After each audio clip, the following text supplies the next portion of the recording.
Hello, everyone. Thank you for joining us on the Curious K podcast today. I'm your host, Kolapo. A big shout out to everyone that is listening to the show across the world, and thank you for the great reviews. And please let us keep it coming. If you're joining us for the first time, Curious K podcast is a show where I meet with some of the most amazing startup founders in Nigeria, early stage businesses, growth, expansion stage businesses, not just in Nigeria, but across Africa. And we also have conversation with everyone playing in the space to make entrepreneurship thrive, like policymaker, innovation managers, and people working in development agencies. And with founders, we explore how they see opportunities, the process it takes for them to launch their startup, the struggles and the failures associated with building businesses in Nigeria and Africa, and also the drama, the unexpected breakthrough, and the sheer excitement of building something people admire and people are willing to pay for. Today, we are having a conversation with Dr. Ofrey, who is a co-founder and CEO of Gerocare Solutions, a platform that provides regular physician home visits for the elderly to prevent deterioration of their health condition and to improve quality of life. On today's episode, we'll discuss why he started Gerocare, the impact he has made, challenges, funding, and his plans for the future. So thank you, Dr. Ebby, for joining us on the show today. Yeah, thank you for having me. Yeah, you're welcome. So I think the first time we met was like in 2017 or 18, if I can remember clearly, and it was just very exciting for me to learn what you were doing with Gerocare at that point. And I know you've been a doctor for some years before you even started Gerocare. So if you can just walk us through the process. I mean, you have a career that is doing well, and why did you think you want to move outside of that to start a business? Okay. Thank you very much. I think the story is quite out there a bit now, but for the benefit of your viewers or listeners, I will just reiterate a why for starting. So prior to launching Gerocare, my father had a stroke, about Mm, two strokes in the space of 1 year. And that was not because there's nothing I could have done as a doctor. I was simply in another location at the time. So subsequently, my mother called me, high blood pressure, high blood sugar. But there is something she said that can be said to be the genesis of Gerocare. She said I had neglected them. And like mm, many of us, I thought that was impossible. How could I neglect my parents? But after a closer review of my life and my career, I realized I was more focused on those two and had actually neglected them. We also realized this problem was not peculiar to me, but to millions of Nigerians living and working far away from where their parents were.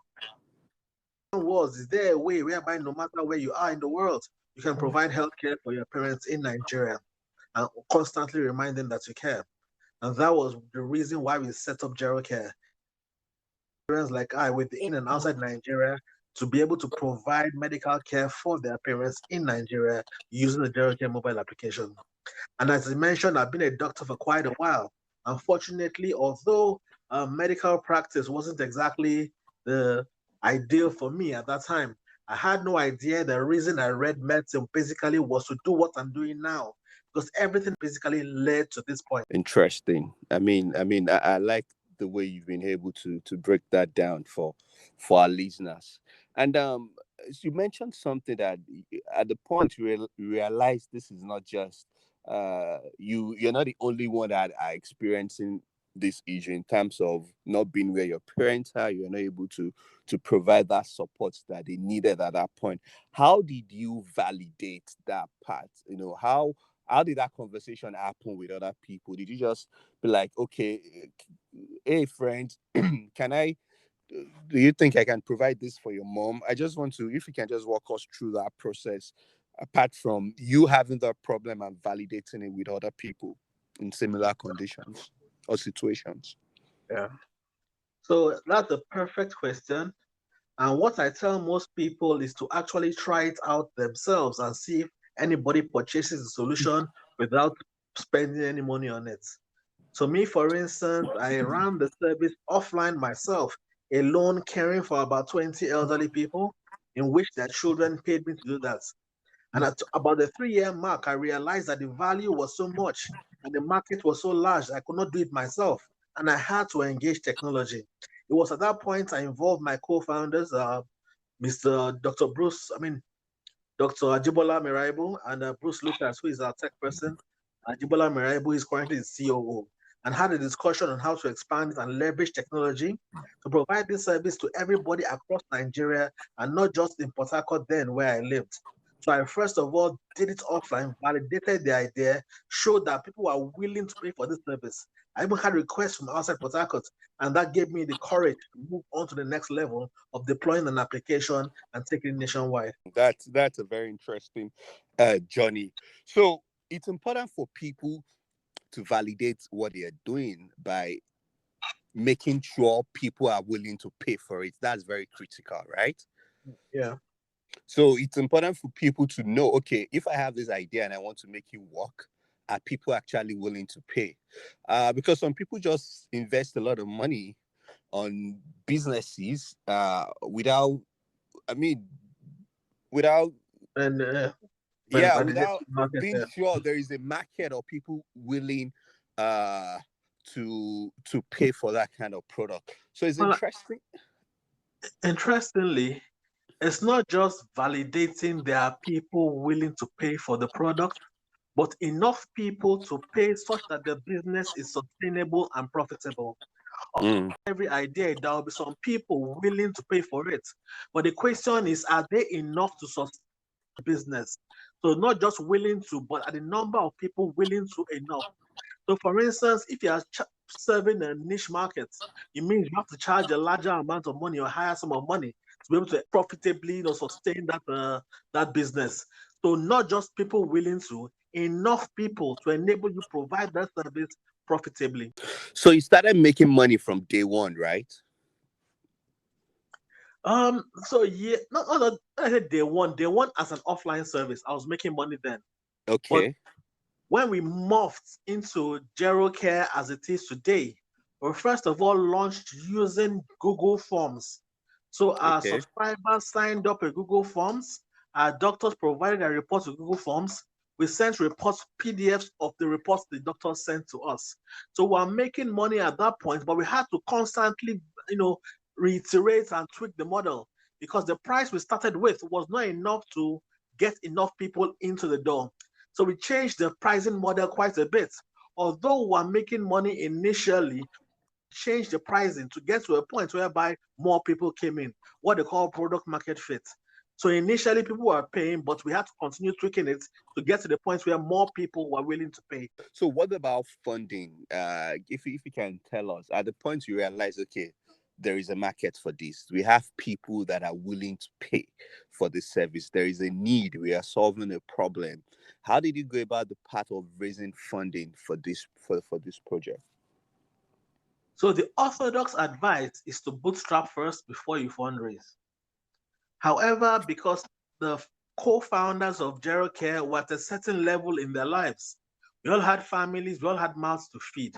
And so we Hmm. started fundraising much earlier than most others will have started because we needed funds to, pay salaries and run the business. And so we started Gerocare from an acceleration program called Ventures Platform. So the initial funds provided to start the business was by Ventures Platform as a seed funding that enabled us kick off and do what we're able to do.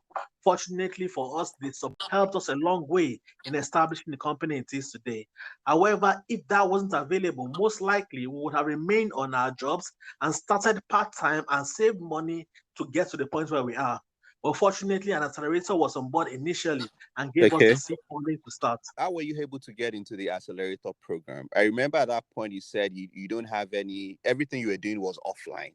All Offline, right. yeah. And I remember you shared something with me that you did not really have like any product online or like MVP apart from what you're doing offline, but you were still able to get uh into the acceleration program, even though they have like a kind of selection criteria that was used, but because you had experience or something. So if you can just share a bit of light about that initial stage of assessing that or getting into the accelerator program?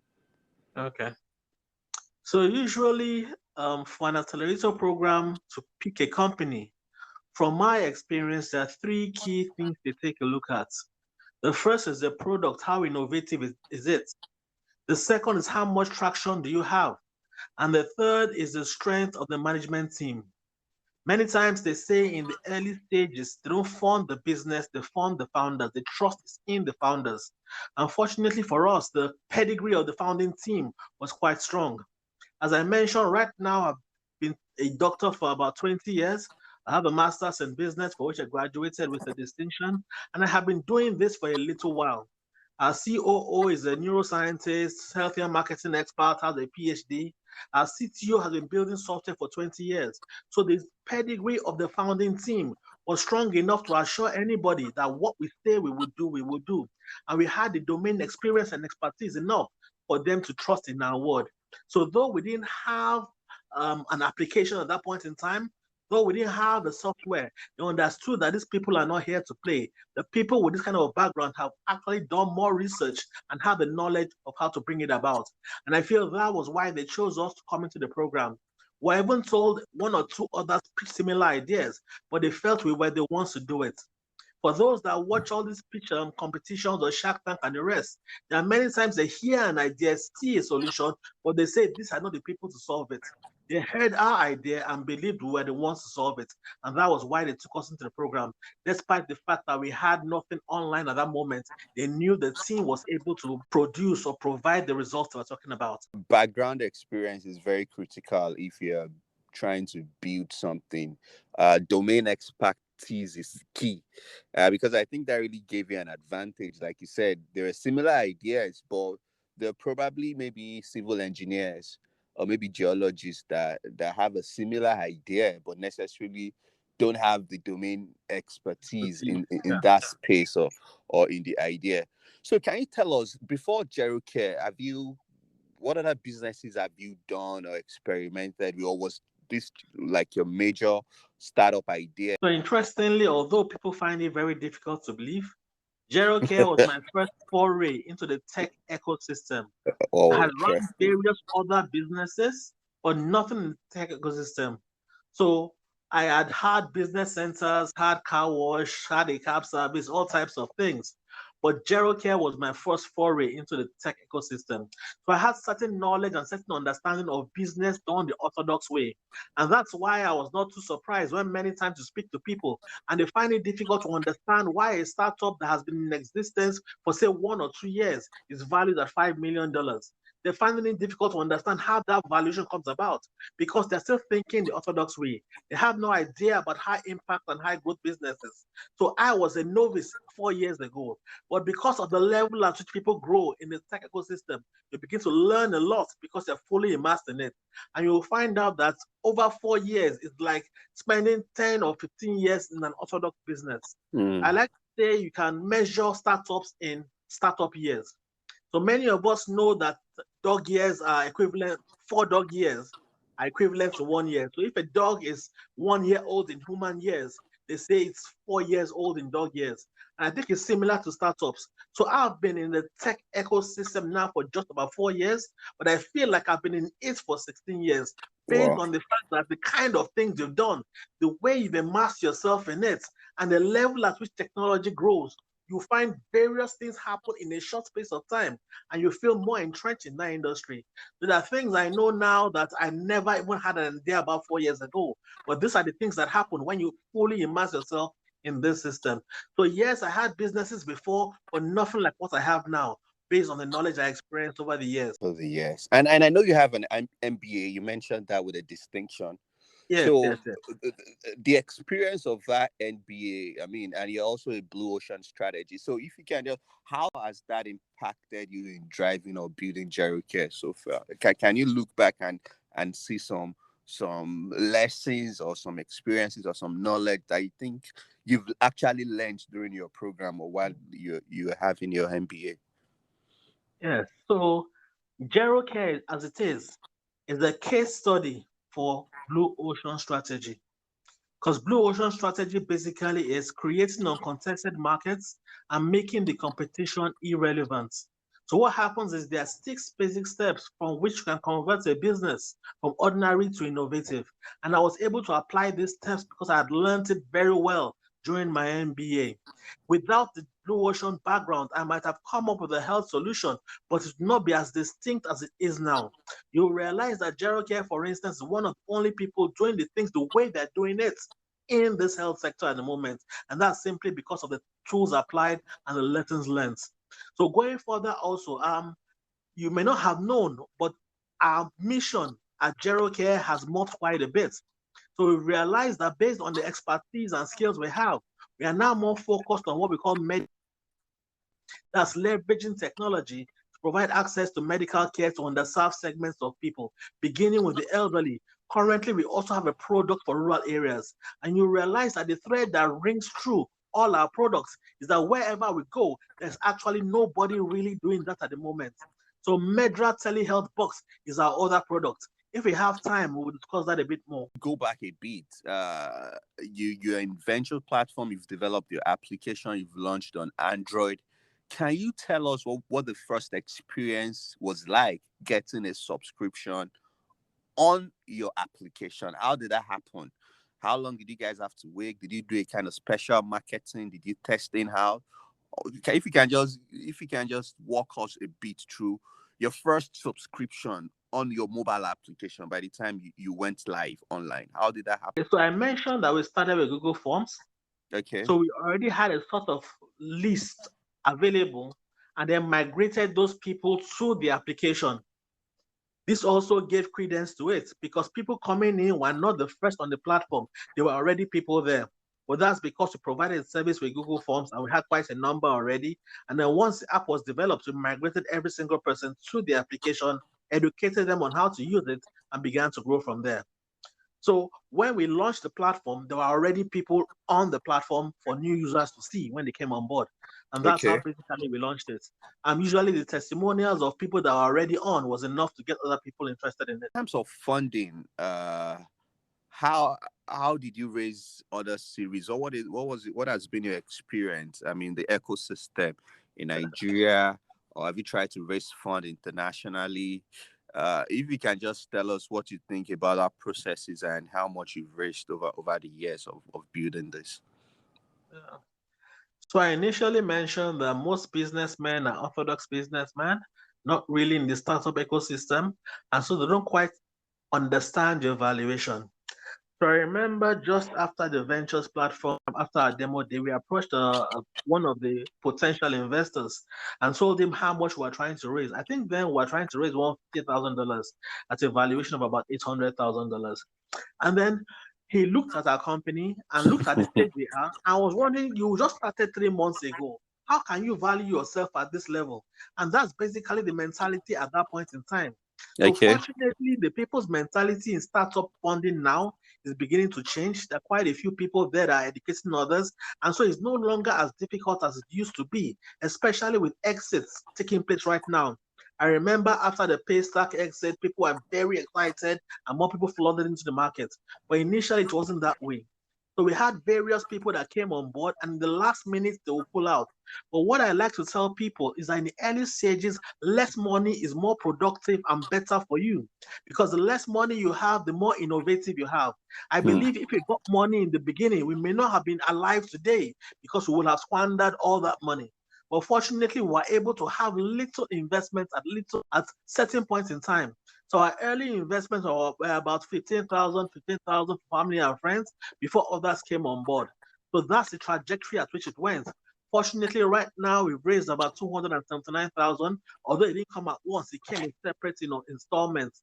And right now we are raising 500,000, and that is because the understanding of the market is now there, and there are more international investors looking into Nigeria. Many times when these investors lead your funding round, you're able to have better terms because they are less, I'm thinking of the right word to use, less averse to the risk of African markets than African investors are. So the key for us is trying to find a lead investor that is non-African that will enable everybody come in at that person's terms. And that's what we've seen so far. Most of the key investments in the continent are from non-Africans. We need to get other Africans to understand and see the potential and come in. But right now, all our current investors were Nigerian, but we envisage going forward, there'll be a bit of external or international investors in the foray. Yeah, thank you for sharing that. And if you can talk about your experience with international investors as well. I know in 2018 or 2019, I'm not sure, we're in Finland together, and you had some conversation with some investors. What can you say? What do you think is the impression of maybe investors, maybe in that area, in the Nordics area, in Europe? How do you think they perceive startup in Nigeria? And what do you think we can do as startups or ecosystems driver to position ourselves better? Well, as you will know, as regard to the Nordics, they are not too open to African investment or African founders in Africa. And that's what I learned. So no matter how brilliant you are, they tell you upfront that as long as you are still residing in Africa, they can't invest in you. So they invest a lot, but you have to be within their space or closer by to them to have funding.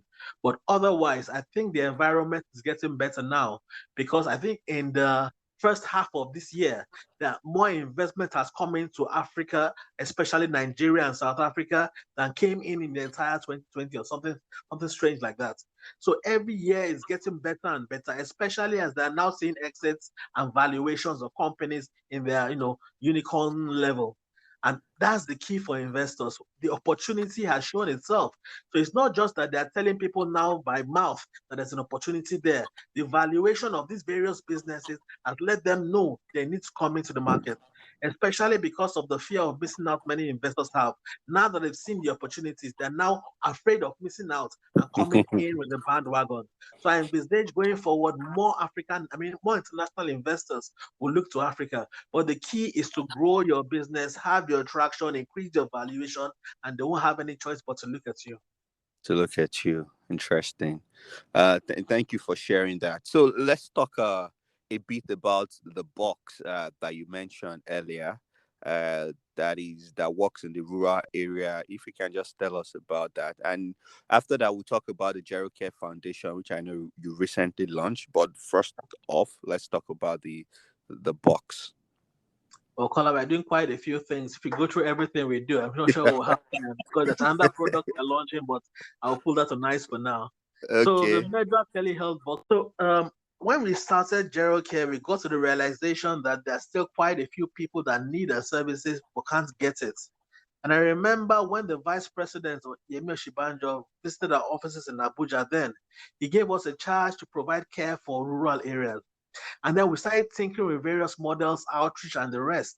But early last year, a company called Vectis was given the mandate to provide clean energy or mini grids to rural areas. And they approached us to add our service to them to provide medical care for these people. And so my co-founder and I, sat and thought about it, and then came up with the Medra Telehealth box. So this telehealth box serves as a clinic for whichever location it's found. So it's solar powered and works with or without internet and connects to a doctor remotely. So for these communities, they have never seen a doctor before. Because for instance, where the box is right now, it's about 3 hours boat ride from Sapele, and those people have never had a doctor. For Wow. communities like that, those are the communities we focus on. Communities that have no access to doctors, and they provide the box for them. So the box serves as the hospital for that community in the area with the best network. So patients go to the box to receive care as their hospital. So like every other hospital, they get there, they have an administrator that checks their vital signs and initiates communication with the doctor. If the patient can speak English, he communicates with the doctor directly. If not, the admin serves as a translator. But the model is interesting in the sense that we don't expect the people in that community to pay to access the care. You So we wanted to have ask that. organizations that are adopting communities. An organization picks a community, adopts the community by paying for a box and pay for subscription for the year. So once they deploy that box there, everybody in that community accesses care for free. But it has to be such that the person paying for the service gets enough value to enable him to continue paying for the service. And so we have various things that we provide to these people that sponsor the boxes to enable them have the willingness to go ahead and keep on paying for it. So that's All the right. model we're working with right now. Interestingly, I'm actually in Abuja right now speaking to some agri-tech companies, and we'll soon be announcing a big deal to provide healthcare for farming communities across the country, especially the north. And that's also an area we're looking at. So apart from the way we're doing it now, we're also launching a healthcare scheme for remote rural areas to enable them have care. People that never had care before will now have care because of what we're doing. Earlier, this is inclusion, health, digital inclusion for people in the rural So we call area. it medical inclusion. Medical inclusion, yes. Because it's important. I mean, whatever solution we are building, we have to also build for the underserved, and I think you're doing something amazing there. And so, how does it work? Let's say I'm an organization right now that is interested in adopting a village. So, how does it work? Can you talk about the pricing? Because I understand you said the organization has to adopt and pay subscription for a Yeah. year. So how does it work? What is the pricing like? How much does Well, it cost? it will shock you that it's extremely affordable. Mm. So I talk about, or I created a model called the PAP model for sustainable healthcare. And the key components are the use of the payer system. The payer system in which the person paying and the person using has to be different. Because to affect a mass of people, you have to affect the people that cannot pay the money, but somebody has to pay for it for them. And so we use the payer system for most of our services. So it has to be affordable. Affordable means for the person that is paying, it needs to be about 10% of their income, of their monthly income. And our box is far less than that. It has to be accessible to get to them, and it has to focus on preventive care. And so for us, the people paying for this service, this box is extremely cheap to them. To deploy a box for a community for a year, it's about $10,000. So to put things in perspective, you are building a hospital and providing free care for care to that community for $10,000. That's how impactful it is. And so once you understand that, you understand the number is very mean what's the word? Much reduced compared to the value they will actually receive. So to adopt a community right now, you pay $10,000. They get a box to that community, and people in that community access the care for free. Subsequent years, you don't pay for the box anymore, so you just pay $5,000. However, there are other bespoke plans, like for instance, for the agri scheme, we actually have a premium per head of patients. So there, they don't pay for boxes, but they pay for a certain number of people that have cards that can access the box as beneficiaries of the program. However, for the adopted community, it's everybody in the community that accesses the care. I mean, members of the community, they have to pay for drugs, or is this inclusive? Or if you can just clarify that part. So Yeah. I'm So thinking right now, okay, I know they have access to this bus, they can have a conversation with a doctor in the city, but once it comes to prescription, how does that work for the members of the community? Or is that inclusive as part of the pricing, or that's just a different service? so for the health scheme, it is inclusive in the Okay. sense that it's more of a consultation and medication for those that have paid for the scheme. So usually the organizations, however they work around it, pay per head, like paying for health insurance for those people in that location. However, the ones where we pay 10,000 for the box is not inclusive of medication. But what we have done is partner with local chemists that serve as our pharmacy. And so they're in connection with us. So once you see a doctor, the prescription goes to the chemist. You go there and pick up your medication and pay for it. The advantage is that prior to this point in time, the people providing you drugs were all non-medical people. You couldn't even vouch for what they're giving you. So what we Mm. do is partner with that chemist, provide him medication, and he also gives them the right drugs because it's only drugs that we prescribe that are dispensed. Interestingly, in the location where it is, the chemist person is, now an advocate because we realize that if we didn't carry him along, he will be an opponent of what we're doing. He will feel threatened.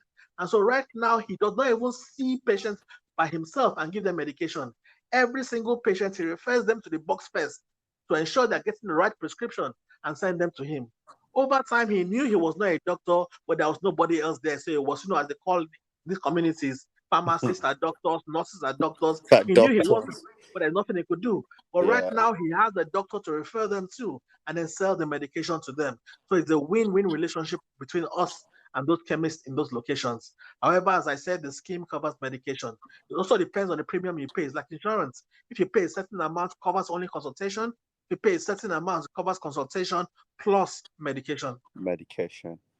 And so, what has been the experience in Sapele? I think that's a community, one of the communities that you've No, so it's deployed not in right now. Sapele per se. It's in the community. There is a 3-hour boat ride from Sapele. Oh, wow. So because we Amazing. don't stay in urban areas or places where they have access to care, it's of not much value to them. The value is to those people that have no other access to care. Those are the people we're focused on. As I said initially, we are doing the blue ocean strategy. We focus on where nobody is. We make the competition irrelevant. And so if there's an area where there's competition already thriving, it's not something Gerocare will take a look at. We'll take a So look where we at. are now, nobody is there. And they're enjoying the services because it's not just a service for that community, it's for communities around it. Fortunately, now they've made that area a market community. And so people that come to the market also have access to the box. So it has been quite interesting for them and the people around that location. So we're looking forward to more people adopting more communities because the key to making a sustainable impact in health is not focusing on urban areas. It's not focusing on those that have alternatives. It's those that have no other alternative, which are the mass of the number of people in Nigeria that will have an effect on the health indices of the country. That's a wonderful approach for the medical inclusion. I mean, that's really very, very, very amazing what you're doing there in terms of, bringing in these people, having conversation with doctors. I'm sure maybe some of them have never even, met with a doctor before in their lives, and Interestingly, the first day we went to lunch, we met a young lady about 6 years old that had an eye condition that was very treatable. But that girl has been blind for 6 years. The Hmm. mother thought it was something much worse. But just one consultation let them know there is a solution. I think the next week or so, they took a boat out to the nearest city because all they've known is that the girl is blind from birth. But there was something really easy that could have been done for that girl. So it's such information that is needed in these areas. In this Others will have area. chalked it up to maybe diabolic means or something happened to the girl. No, it was a simple condition, but just because there was nobody to tell her Hmm. what the problem was, she was living in that kind of state. And this is just not in that location, multiple locations across the country need these services that nobody's catering to at the moment. Many times when we say teleconsultation, nobody's mind goes to remote local or remote rural areas because their thought is how can they see these people without internet? But fortunately, we've devised the way.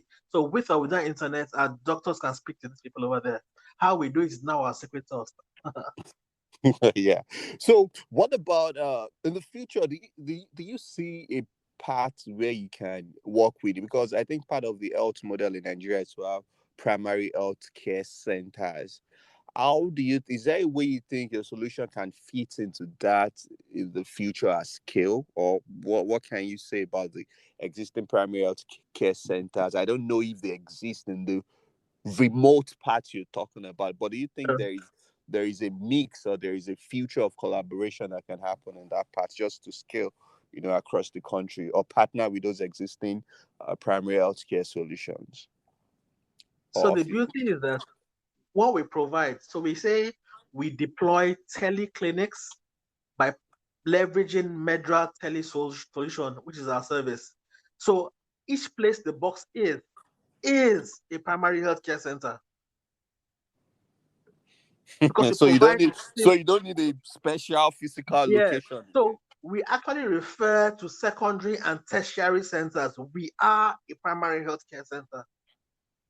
So we're even advancing the plans of the government to deploy primary healthcare centers nationwide because these locations they can't get to, we are getting to them and planting primary healthcare centers there. So we are a primary healthcare center in that location. Amazing, amazing. I like the way you're able to to actually break that down. I remember you also mentioned for an organization that is willing to adopt a community. I mean, it makes sense for them to invest than to start building from scratch. I mean, what Exactly. can you build with $10,000?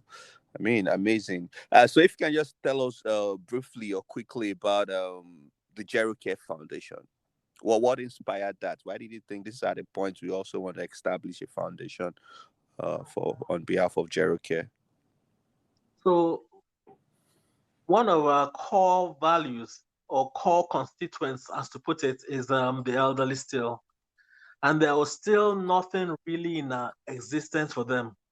And there are many of them that are indigent. And the tagline for Gerocare Foundation is sustaining the elderly. So we're doing everything necessary to enable them have the kind of care they need.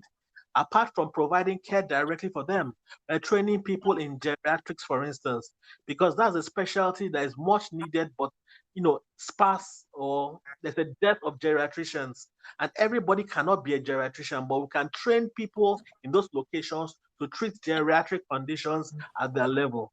So not just providing healthcare, providing capital, human resources, capacity building to enable the elderly receive the care they deserve, especially because these people have dedicated so much to us, spent their youth providing productivity for the country. And somehow when they get to that age, they have nobody to care for them. And so that was the pain we felt and decided to create Gerocare Foundation, because the middle to upper class people have their children or other agencies that can provide care for them, but there's still a mass of the elderly that are not receiving any care at all. And that's what Gerocare Foundation is for, to enable these people not just receive care, but train people around them to provide them the care they need. Where do you see Gerocare in the next 10 years? What do you just tell us about your vision for Gerocare, not just in Nigeria, but across Africa and across the world? So our mission, as I said, is medical inclusion. So every single place we can leverage technology to provide underserved people with health care is something we're looking at. So we're not limited to a certain segment or certain people. We are focused on areas of people that are marginalized right now and using our to provide health care for them. And in the next 5 to 10 years, we expect to have an impact in the continent as a whole, move the health indices by focusing on those groups. For instance, the SDG goals say health and well-being for all ages and all people, but they get to just a tip of the iceberg. Leveraging our platforms in the various locations, I'm sure we can move that number a bit further. So our vision is to actually help to achieve those goals by focusing on the people they're not getting to at the moment. So I mentioned the third product, which is Ghana.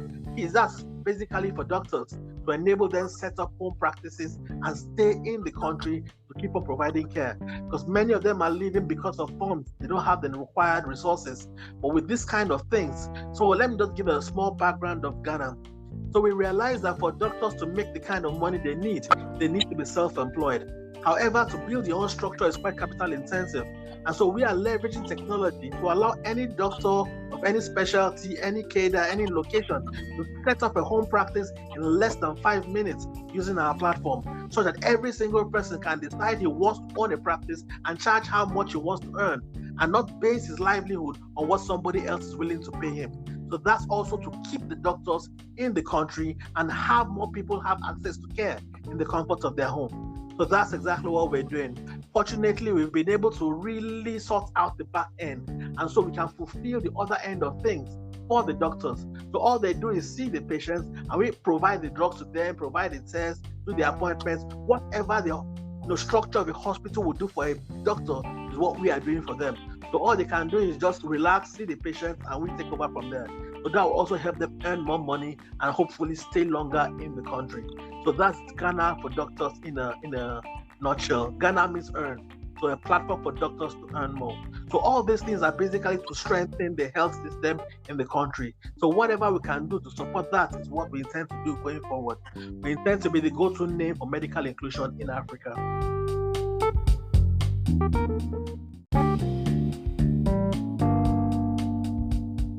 Thank you very much, Dr. Hebi, for being on the show and for all the great work you're doing. It's amazing. Thank you very much for being on the show today. Thank you. Yeah, you're welcome.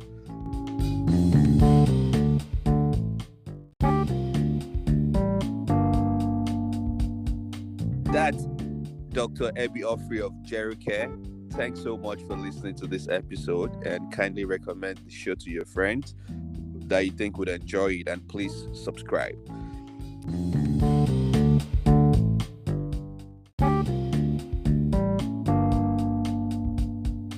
And you can connect with us by writing to us at curiouskpodcast@gmail.com. See you next time.